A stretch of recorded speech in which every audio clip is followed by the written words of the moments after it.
All right, I'm back.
Testing, testing.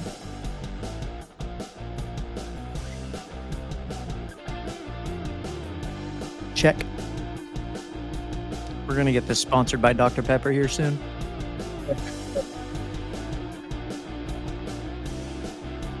Got to get some Dr. Pepper.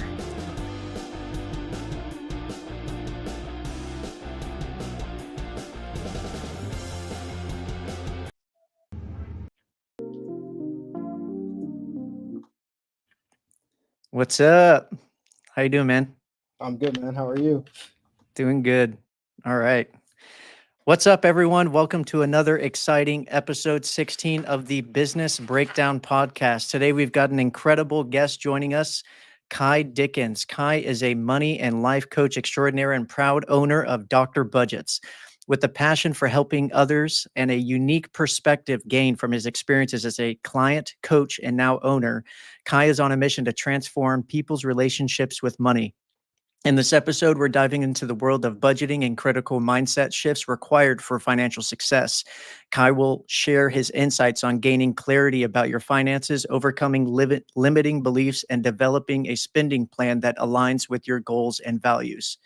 A quick word and intro from our sponsors. Finance for Individuals and Businesses began with a vision, a community where like-minded individuals could gather and share their passions, experience, and knowledge for a brighter future. Our mission is simple: to foster growth, development, and keep pushing everyone forward.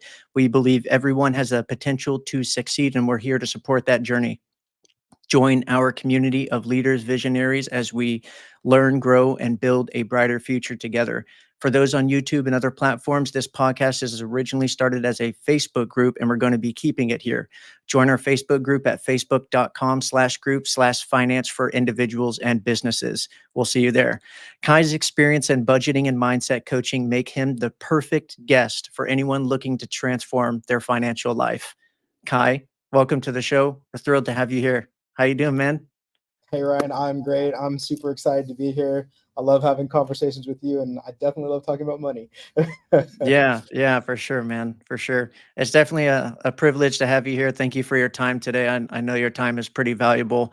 Now, what kind of before we dive in, tell us about your journey. What got you into what you're doing today, into budgeting, doctor budgets, and changing people's lives through money. Hey man, it's a crazy story. I never thought that I would end up here. I was always just the sports guy. I never thought I'd be playing with numbers, but I had a situation where I was working at a nonprofit, and my father passed away, and I decided that I wanted to do something different with my life. Essentially, I ended up signing myself up for a very expensive coach training program because I wanted to be a life coach, right? And What kind of coaching program was it? it was a life and business coaching program. It's called accomplishment coaching. It's pretty much the Harvard of life coach training programs. Amazing experience. It's literally given me everything that I have become, like Kai 2.0. I got from that program. So Nice. yeah, and going through that program, we had the opportunity to have guest clients so that we could actually learn how to be like real coaches and all that good stuff. And I got Daniel literally the last month, and they got the opportunity to pick their coaches from that. And him and I developed a relationship. I became his life and business coach, so I was on the back end of things, and he just kept bugging me or begging me, Kai, come be a coach for me. And I was like, I don't want to deal with numbers. Like, I literally want to help people have much better lives, just like live possibility. And finally, he was like, come help me with the company culture. And I was like, all right, I'm in for that. But in order to do that, I had to quickly learn, what he was putting clients through. So he gave me two clients that I still have today, and I fell in love with it. Man, like it's insane. Like, went from not wanting to deal with numbers to realizing that money is that one thing that really does stop people from living the life that I was trying to help them get to. And it was a wrap from that. And a couple of years ago, he offered me my book of business after working together, and I countered and was like, I don't want just my clients. I actually want to be the owner of the business. And that was 3 years ago. And I have no plans on looking back. That's awesome. It's That's been awesome.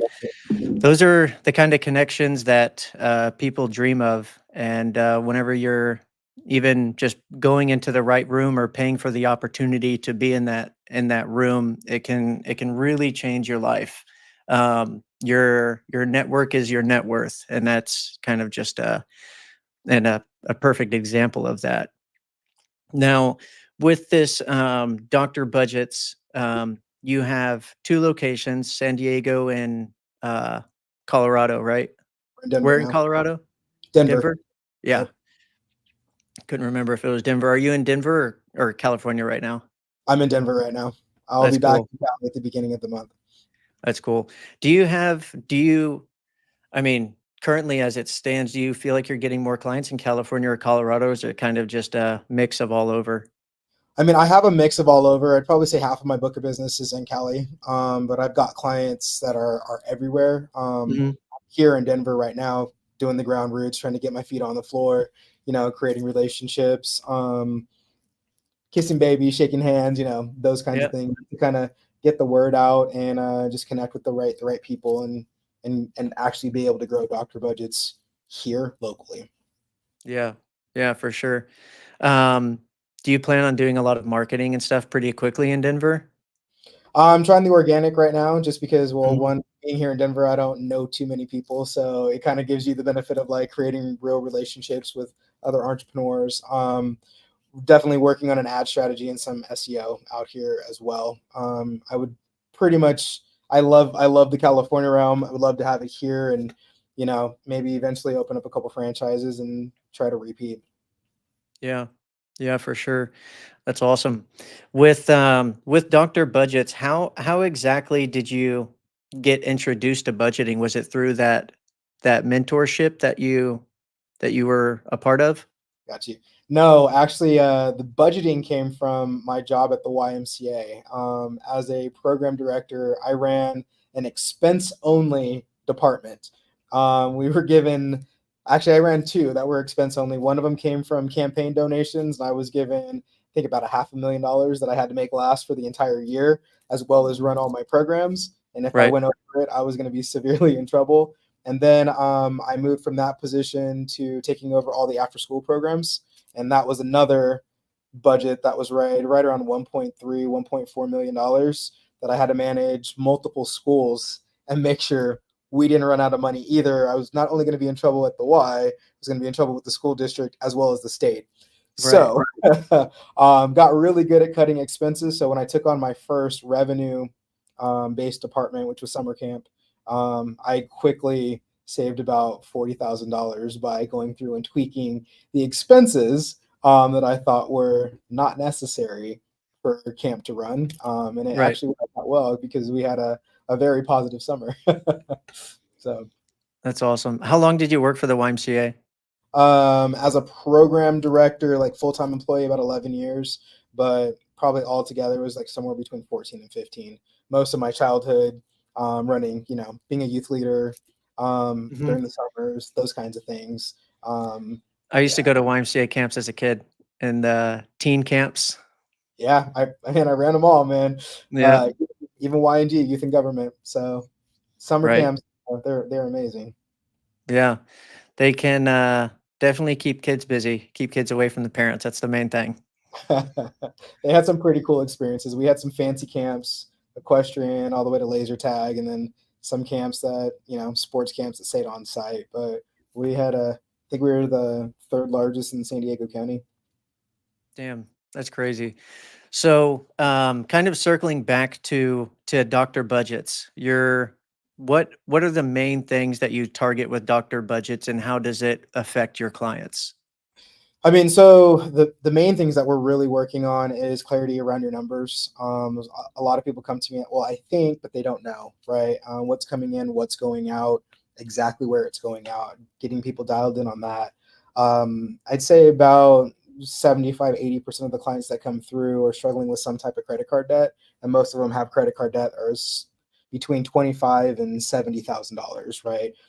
They're struggling with, hey, we're paying, but it's not going down, and they don't have a plan because they don't have the clarity around how much money they actually could be putting, places. And then obviously savings, but a lot of the times I'm working with couples and they're struggling with communication with each other, because one person is running the finances, one person is swiping the card like crazy and doesn't necessarily care, and they're just not on the same team, when it comes to all of that. So our bubble really is to create the clarity and the accountability for them to move forward. The Yeah. tagline is spend wealthily, spend wisely, live wealthy. That's really good. That's really good, by the way. You talked about targeting couples, doing couples campaigns and stuff like that to help couples more out.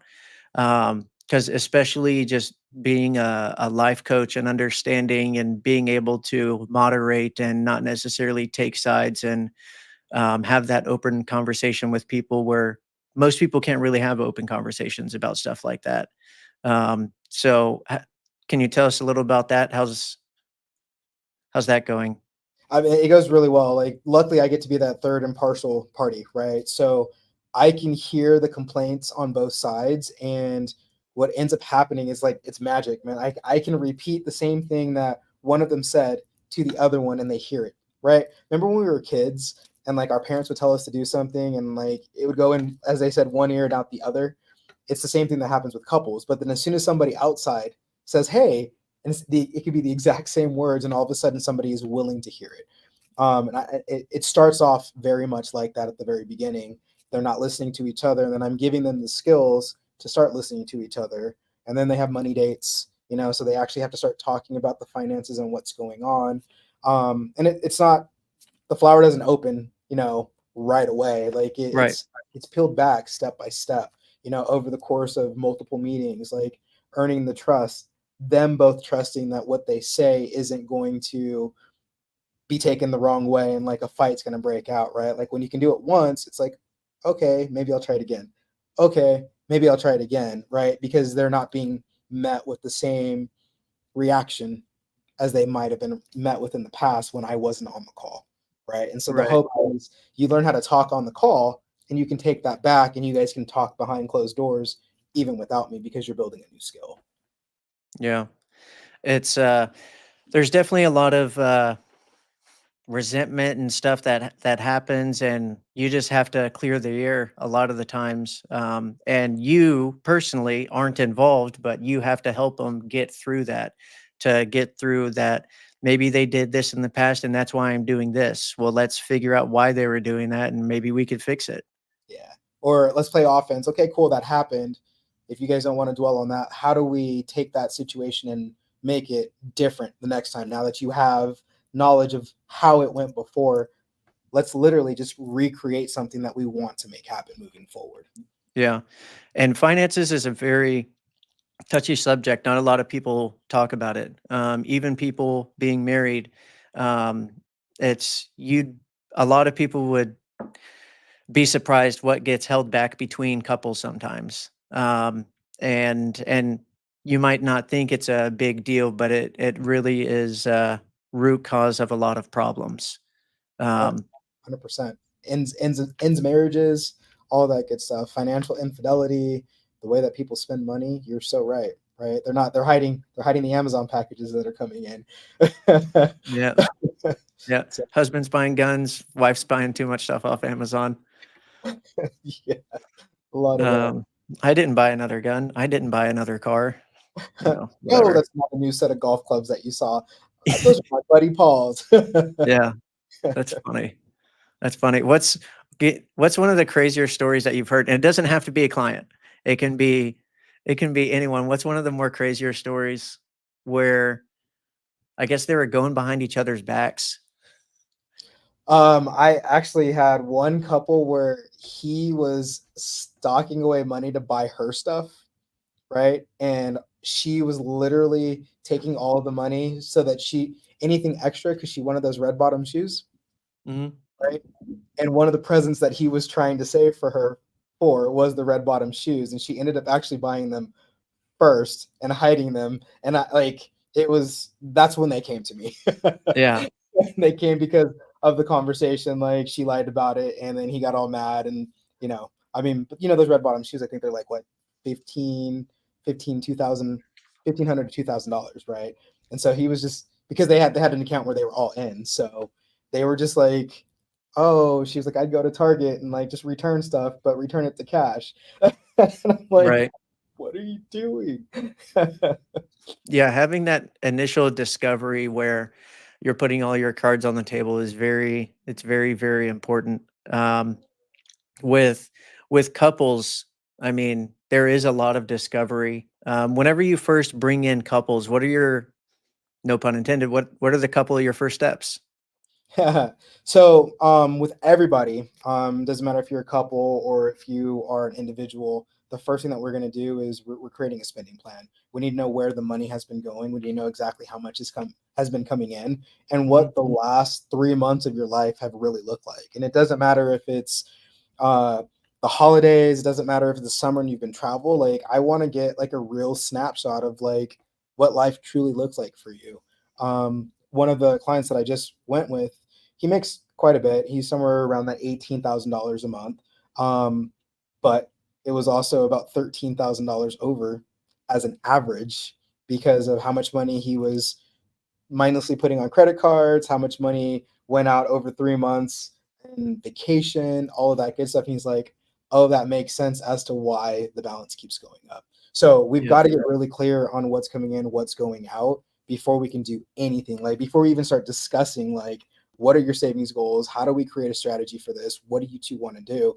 We really have to know. There's no guessing in my world. It really is black and white, right? Yeah. And red. And yeah, well, most of the time there's a lot of that is very true. Black, white, and red. That's funny. We give That's happy funny. faces, so the happy faces I think are yellow. Oh yeah, yeah, for sure. With after the first couple steps, the discovery and setting up that budget, do you have like a check-in, a weekly check-in, monthly check-in? Do you just kind of mainly do more coaching? Now that we've got this under control, let's try and grow this. Like, what do you want to do? What are your goals? Yeah. So we have a monthly check-in Mhm. where we have a 45 to 60-minute call. I mean, if you're a business, most of the time it takes about 60 minutes because we're doing the owner's personal finances as well as the business finances and having conversations about that. If it's individual or couple, it's about that 45, 50 minutes.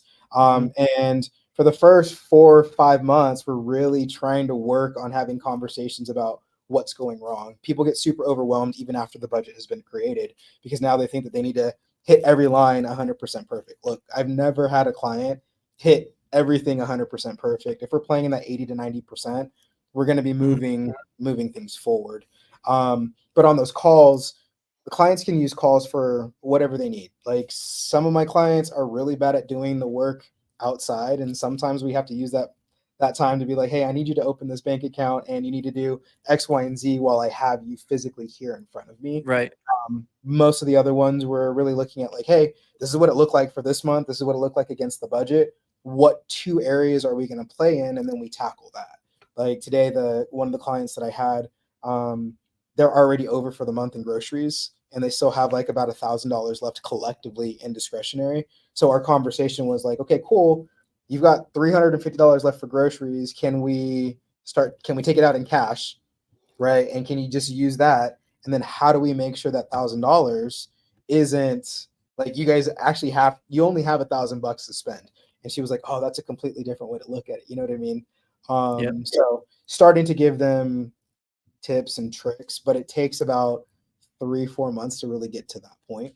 Um, yeah, Yeah, for sure. And whenever you're kind of working through them on that, understanding where your money is going and kind of having those realizations, that's your wake up call stuff. That's really where you find out where you're spending your money.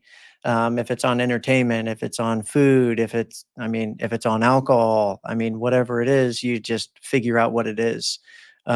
Whether it's you're using a collective or you're categorizing everything. There's a lot of different ways to cut the pie, but once you dive into and figure out, um, kind of the flow of everything, you could start plugging it off and putting that ceiling just like those it's the budget. You're creating that budget now. Um, and yesterday, or 2 days ago, whenever we were chatting, you said something like, um, most people are scared to look at their finances, because what it'll do to them. But really, whenever you're looking at your finances and once you understand them, it actually makes you more powerful. It empowers you, so you know what you can and can't spend. It creates that level of discipline and that foresight into the future of just laying that pavement, that foundation for your financial future.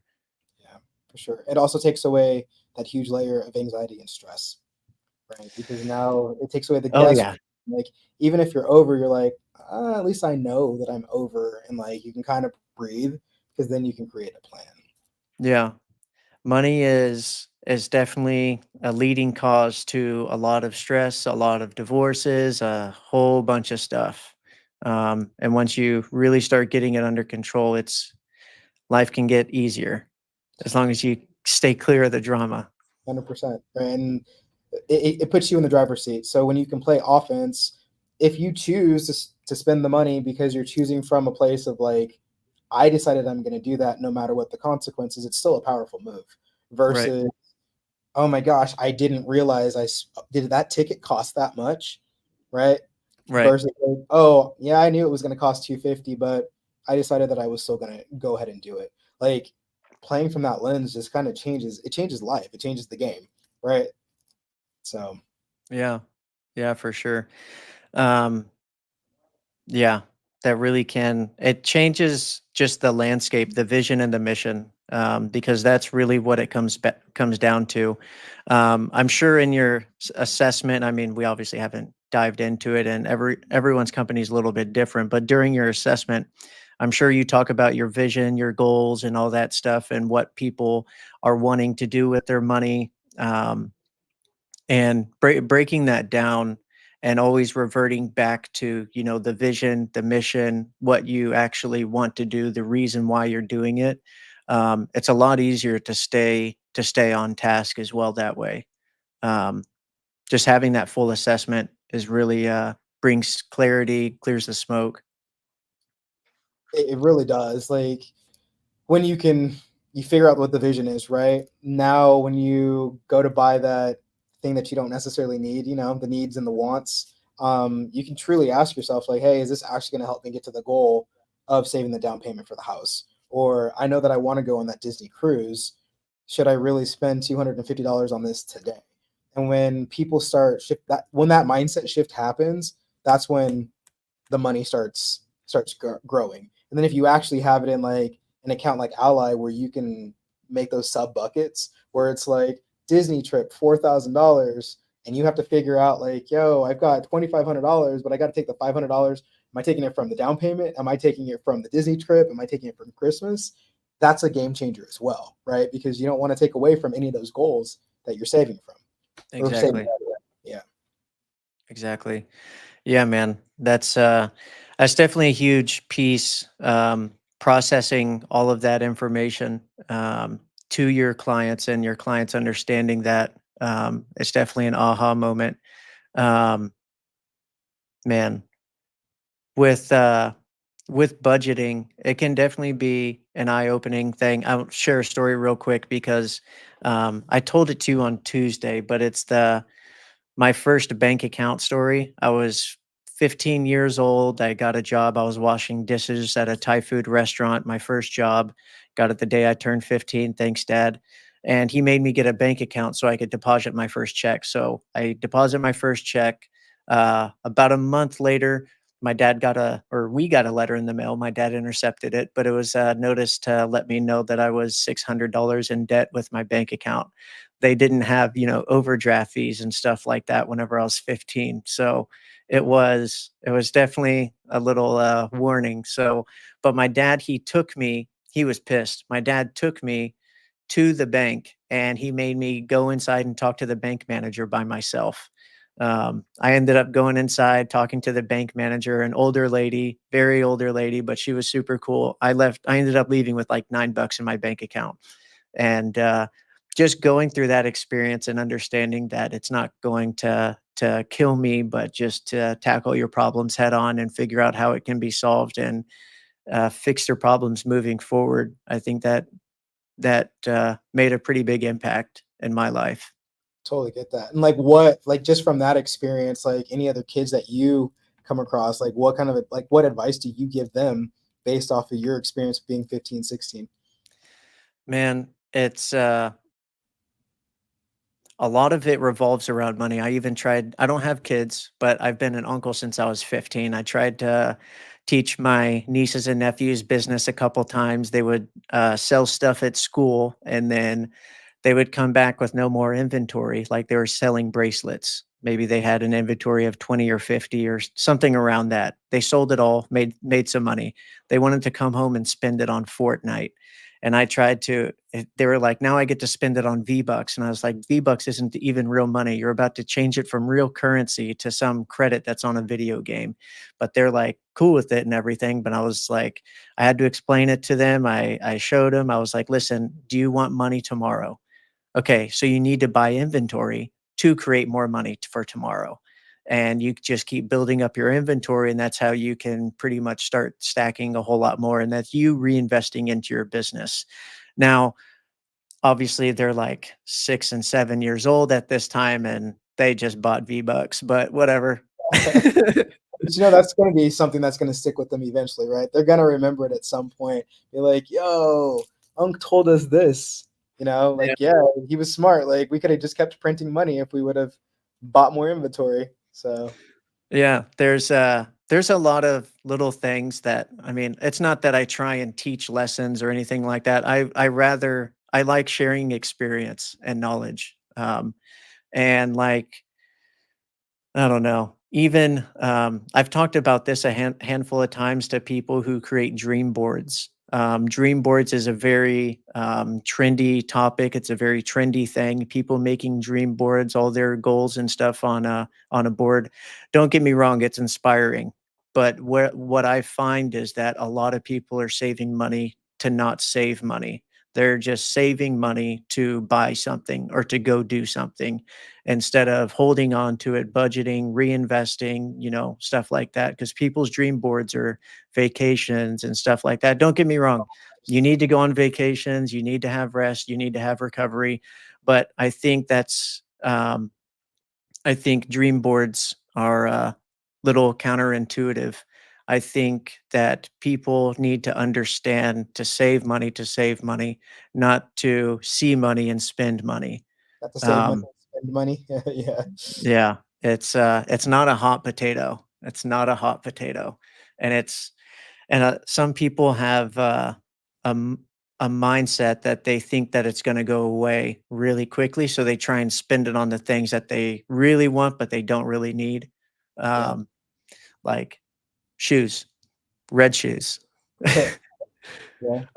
But yeah, it's been a little journey. I've had a little journey of budgeting and stuff. And even shortly after that little budgeting fiasco that I had going into $600 in debt whenever I was 15, I actually started doing paper trading. And for those who don't know, that's like you can join online. It's like fantasy football, but for stock markets. It's a program that absolutely mimics the stock market, and you can, give yourself $1 million, put it into options, put it into stocks, and you get to see what your stuff does, how your strategy does, and it mimics real time. So you can trade daily, weekly, monthly, or even annually, and create like a 10-year game for yourself. But paper trading is something that I got into whenever I was 15 as well. And that was one of my first experiences to realizing how much money is out there and what money can actually buy. What it can buy. Um, I was I was fortunate to have been shielded from it whenever I was younger from my parents for the most part. We weren't like rich. We were kind of the lower middle class. Um, but I was still shielded from it, so I didn't know everything until I was, middle teen. So definitely, I was definitely fortunate. Um, but yeah, that's kind of my background budgeting. I had Yeah, a it's kind of cool. my mistakes happened whenever I was very young.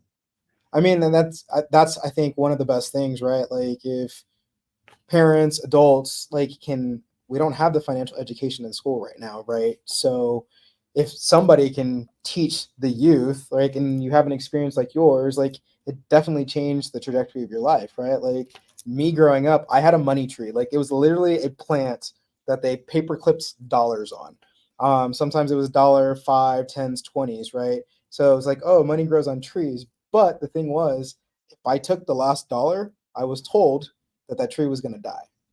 So I had to make sure that every time I took something from it, it I didn't take the last one so that eventually it would replenish. And it was my grandmother trying to teach me that like if I don't spend all of my money, right, like it's going to start to grow. It was her way, right? And like that's just one of the things that's always stuck with me. And like I still think to this day, like, I mean, I refuse to spend the last dollar in my bank account.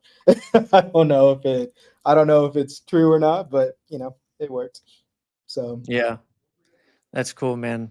It's uh It's definitely a journey, and everyone's journey starts at different points. And yours happened to kind of start at the YMCA, which is cool. The Y. Do you still go to the YMCA or ever stop by or sometimes when I'm at home, like I did for a while, like after I stopped there, because like for like 10 years I had friends that were, still, within it. I don't are you still necessarily a Y member? no, I'm 24 at this point. So Okay, I'll cut this part. We won't let the Y see that. yeah. No, not anymore. That's funny. We talked about you being an unfortunate Giants fan. I did want to ask how that happened. Um, Uh, how did that happen? So I'm from Northern California, from right. uh, and I remember, so my teams are the Raiders and the Giants and the Lakers. I came home when I was probably 6, maybe 7, with an Oakland A's hat on. Um, Oakland A's. Oakland A's, right? And Okay. I run the house like with this, green and yellow hat on, and my grandma's like, "Boy, what you have on your head?" She literally took the hat off my head. She threw it in the trash can, took me to Foot Locker and bought me a Giants hat and said, "This is your baseball team. No questions asked." And that's just how it works. That's my baseball team. That's I'm a kid. good. That's Yep. good. I bet you were pretty happy with the World Series win a little over 10 years ago, against the Rangers. Yeah. Well, I don't remember which one. Was it 2012 or 2011? I think 28 or 2010. I was in Thailand, and for some of the games, I was literally watching it on like my Yahoo app, like refreshing the game so I could see like Service. Yeah, it was insane. Like that's the kind of fan I am. They're actually going to be here in Denver this weekend. So I'm going to the games on Saturday and Sunday. That's so cool. That's so cool.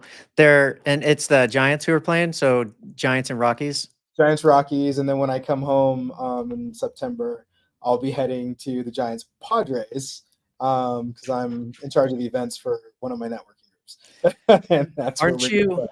Are you a Padres fan also, or just mainly Giants? I'm diehard Giants. I will support the Padres when they're not playing my team because Okay. let's just say, like, it is the most beautiful stadium I've ever been in. Like, it's better than our stadium. Our That's what stadium's I've heard, man. Yeah, I've the heard Padres stadium, that a lot about the San Diego Stadium. You need to come out for a game. Like, For sure. definitely need to come out for a game. I've got friends with season tickets. We'll just come visit. We'll pick a time. Yeah, the stadiums have definitely changed over time, but the San Diego Stadium, and I mean honestly, you don't get better weather anywhere in the United States besides San Diego. Petco Park is amazing. It's Yeah. From the experience coming in. Actually, one of my clients made the bat. There's a new bat out there. He was the one that did all the woodworking for it. It's pretty cool. Damn. That's Yeah. cool. That's cool. How long ago did he do that? Is that like a new upgrade or? It just got put in. The installation was this year because they changed the whole like park. It used to be play at the park. Tickets used to be $5 back in the day. You could bring your whole family for like $25, and they're not that price anymore. Yeah. But yeah, they redid the whole thing and he put it out there. So you're going with someone to the game, aren't you? The Giants game? Yeah. This weekend. Yeah. That's cool. Yeah, it's definitely a lot of fun when you go with people during the Rangers. I don't mean to keep going on about baseball, but during the Rangers playoff games in like the late 2000s, early 2010, I scrimped and saved to try and go to at least one game of every series. Unfortunately, they didn't win back-to-back years, and luckily, I'm a Dodgers fan. We won the Mickey Mouse World Series in 2020, and then the Rangers win an unexpected World Series. That was pretty cool. Yeah, no, I feel you, man. The Mickey, and we did that with the Lakers. We had to do it for Kobe. So yeah. Man, you're a Lakers fan, also. Yeah, That's cool. I'm yes. I am not a fan of LeBron, but okay. All right, let me ask you this: Kobe or Michael? It's Jordan first, then Kobe, and I am a diehard Kobe fan. Like, we're talking 8 jerseys, an autographed ball. It's Jordan first, and then Kobe. I have the same birthday as Michael Jordan. I don't know if I told you that. No, you didn't. But I will brag about that till I die. That's dope. I know, right? Yeah. You agree with me? Kobe One day he'll see my tweets. Yeah. I'm pretty sure he never goes on Twitter, but it's Jumpman23. I think that's his Twitter tag. I think it is. Man. So back to Dr. Budgets, man. I know we talked about your future with Dr. Budgets and everything. It's gonna keep growing. It's your baby. What are your next couple levels that you're trying to get to with Dr. Budgets, or what are the next couple projects that you're working on? Yeah, because I know you're working on also bringing on more coaches in the future. Yeah, definitely want to get a support coach role. I want to be able to just continue to deliver client value. If the more they can learn, the more successful and supported they feel. I feel like the farther they're going to be able to get. So support coach and eventually another coach or two.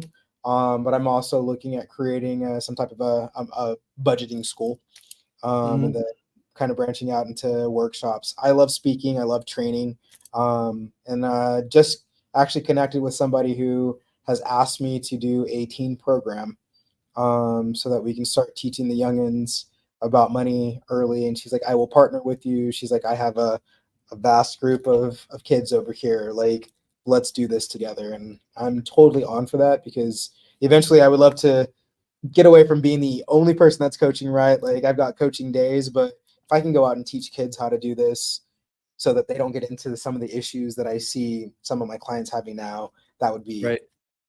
one of the biggest gifts. Like, I come from a nonprofit background. Yes, like you have to work and make money, but like I would love to be able to give back to the kids. Right. And yeah, so Have you ever reached out to the why? I might know a couple of people at a couple of different ones. Yeah. I'm sure it's an avenue you've already looked at, but It's funny. I ran an after school program and like 10 years ago, 15 years ago, I'm like, why didn't I even think about putting this into my kids program? Because we programmed some cool stuff. I had an entrepreneur camp, I had a whole bunch of things, but never did I think about having a money camp. what was the entrepreneur camp?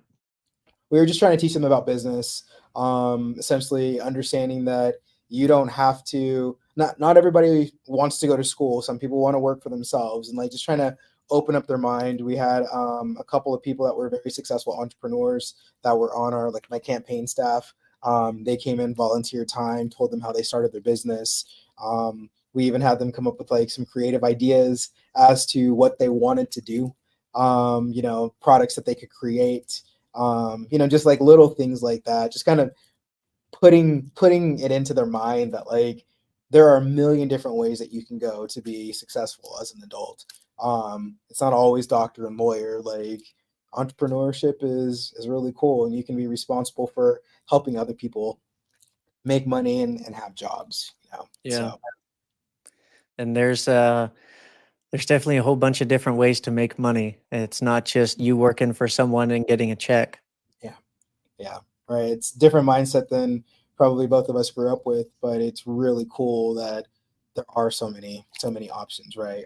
We did talk to them about money, and they're like, hey, you do need to save if you're trying to buy a franchise, or you can't just save $5,000 and go off and try to start a business because it might not work off of 5,000. There is a runway that you want to have in order to be comfortable and successful. So I guess we did talk about money, but it wasn't just like focused around money. Right, right. Or budgeting. It's not like there's not a lot of kids who get an allowance and have to learn budgeting and stuff like that. Like a lot of the times whenever I went out with like my nieces and nephews, they would always ask for something, and I would be like, "Well, how much money do you have?" Or like, "Do you really want to spend your money on that?" That was usually my next question. Don't you want to? Weren't you talking about buying this earlier, or weren't you talking about doing this earlier? So, um, there's definitely been uh, some good conversations that you have with kids that also makes you realize. It's a good getting back to the basics. Um, helps you stay grounded. That's what I find helping people with like the basics does. But Yeah, um, but yeah, sorry, what were you saying? no, I agree with you. Like, I was a money hoarder as a child, man. Like, you gave me $1, it was getting okay. I used to iron and starch my money because I liked it like super crisp until I burnt the carpet and then I got in trouble. So then I stopped ironing it on the carpet. What do you mean you put starch on it? The starch. Like, literally, I would iron it because like I wanted, the starch. You just sprayed money. I would starch. S- Those things came out crispy. They were great. Really? I would slide them into my little day planner in my hidden spot. I was saving for a VCR back then. Man, a VCR. A VCR. Yep. Yep. I didn't starch my money. I didn't iron my money either, but I did put cash in books and put the books under my mattress, so it would have the weight on top of it. So it would eventually, flatten out, get more crisp. That's You should funny. try it. Go buy some starch and try it today. I'm just kidding. I mean, it's not like I'm hiding monies and hiding money in the walls like Joel Osteen at his church. Um, that's crazy. You heard about the plumber, right? Yeah. I can't they were doing some plumbing fixing or something in the wall and they took down or part of the wall and there's money in the wall, like 100 something thousand. Like that's crazy. And he's like, I don't know anything about it. That's what my grandma did. She used to hide money in the house, envelopes In full the of. walls? Oh, okay. Envelopes. It was everywhere. It was in the chair, the bed, like bathroom, vents. Like there was money everywhere, man. I like her style. Yeah. I like her style. They say the paranoid survive. Yeah. Um, there's yeah, um, money can definitely be a funny topic, especially whenever you look back on your mistakes and you learn from them. You think about how dumb you were, but I mean, it's a mistake. You learn from it. You don't regret it. You don't regret part of it. You don't regret any of it. You just learn from it and move on. And the biggest thing with budgeting and learning is learning from it so it doesn't happen again. Um, Well, I yeah, think though you also have to be in a good mindset right there, right, to be able to see the gift in the mistake. Because some people are so hard on themselves that they can never see the gift or the other side, the silver lining, and so they'll continue to make the same mistakes and like just beat themselves up, and like it's just a a downhill hill place, right? But if you can really look at it and be like, all right, this is the good thing that came out of it, even though these five bad things, like I got one thing I can take and apply it to the next place, you know. yeah. So for doctor budgets, who who are you partnering with right now? Who are you trying to partner with? Who would you like to partner with? I love working with financial advisors because I can help them get their clients to the investment that they want. You know, if they're like, "Hey, so and so's budget isn't in line, but we're trying to get them to be able to send $500 a month," I can budget that in, right? And so people are saving, they're paying off their debt. Um, Divorce attorneys also because it's very it's hard to split, right? And they've got to split assets. There's a lot of stress that can happen. I can come in, I can really help alleviate the stress. Um, Real estate agents, you know, people trying to buy houses. So people that are in, I guess you would say, big life moments, big life shifts. I can come in and be kind of a shining light for them, so they can see that there is a light at the end of the tunnel. What about newly engaged couples? Love working with the newly engaged couples. It's especially trying to help them. For them, it's, hey, are we doing money separate and alone? Are we going to combine our finances, go 100% all in? Are we doing some type of a hybrid account? Um, I mean, I've met couples that have been married for 4 or 5 years and they're still doing things very separate, and it's stressing them out, right? So just Yeah, giving them the ability to understand that there's multiple ways. You don't 100% have to go all in if you don't want to, but like let's create a path for you guys to actually blend your lives. Love working with them. yeah, yeah, Yeah. for sure. It's definitely different. It's like the opposite of working with divorced people, except sometimes you might bring something to light that they were going to hide in the first place. But um, I it's think with all it's divorce all couples, it's kind of about making sure that both people feel set up as they leave, right? Because there's so right. much change. Like now you're going from one household to two households, right? There's a lot of stress there. Maybe one person, because like I run into a lot of couples that, like I said, there's a CFO of the money. One person's dealing with the money, the other person's not really paying attention. So when they're splitting, does the other person even know how to pay the bills or have an awareness of how much the bills cost, right? So it's really helping create that so as they move forward in life, they're being moved forward with a path and a plan. Yeah, yeah. That vision, plan, and strategy, everything is super important. whether it's you're getting divorced or getting engaged. It's definitely a huge pivot point in anyone's life. Um, and you're absolutely right about that. Whenever you said that, whenever they're going through major changes, you're seen as a shining beacon or a fixer. Yeah, get to plug the Um, hole for a second, and I focus on the positive, right? So even if yeah, there's a bad moment, I'm like, hey, but that's just me all the time, just trying to make sure that they don't take it too hard. Like there's always room to grow from a mistake. yeah, yeah, for sure, man, for sure. That's cool. With hiring coaches and everything, what are the first couple things you're looking for with your coaches? For me, it's somebody that truly has a passion for helping people. Like the numbers thing can be taught, right? But you have to be able to be comfortable in a place where uncomfortable happens, right? Like money's a taboo subject to be talked about, right? So if two people getting a little heated on the call kind of skeezes you out, it's probably not a good fit for me. If you're very type A and you don't have any like empathy and the ability to like, kind of bring people together and kind of be their cheerleader, like for me in my business, it's not going to be a good fit. Like I need people and I want people who truly like are passionate about helping other people. If you have that, that's something that I can't teach. I can teach you my systems. I can teach you how I go through the system with the client, right? And I also want coaches who come with fresh ideas, right? That are like, hey, you know what? Like this is a great part of the system, but I see something that might be missing that we can add in order to help a client, right? Just because it's my business doesn't mean that it has to be my way 100% of the time. If like it's something I haven't tried and it's going to help my clients, I'm totally down, right? So I guess I don't Mhm. always want yes men, yes women.